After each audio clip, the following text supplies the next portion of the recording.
Well, switching gears now, the London-based Privy Council on Monday sided with the Bermuda government to uphold a ban on same-sex marriages in the country. The ruling reversed an earlier court decision that cleared the way for same-sex marriages in this British overseas territory.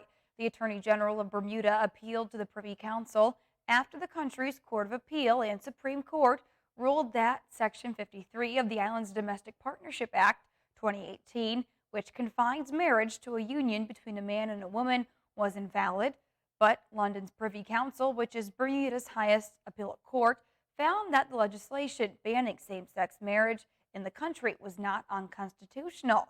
The case attempting to establish the right to gay marriage had been brought by 6 people, including Roderick Fredrickson, a gay Bermudian, and others, including gay rights group Out Bermuda and the Parlor Tabernacle of the Vision Church of Bermuda.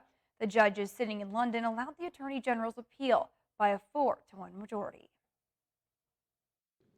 The Judicial Committee, by majority, would allow the appeal and advise Her Majesty the Queen to that effect.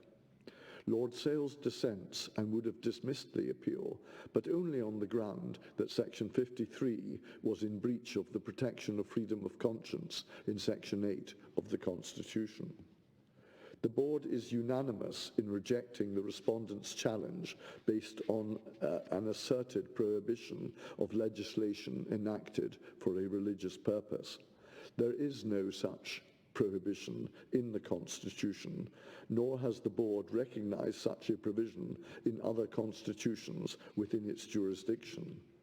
Constitutional validity is assessed by the effect of the legislation and not the motivation of the legislators in enacting it.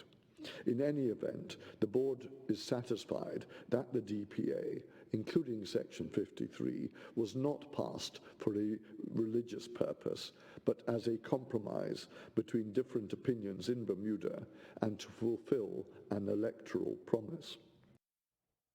And Bermuda's Attorney General and Minister of Legal Affairs and Constitutional Reform, Kathy Lynn Simmons, said the government is pleased with the outcome of the appeal and will now take time to consider the full judgment and its impact.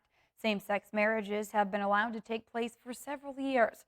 Well, the case went through the legal process, but it was not immediately known how many have taken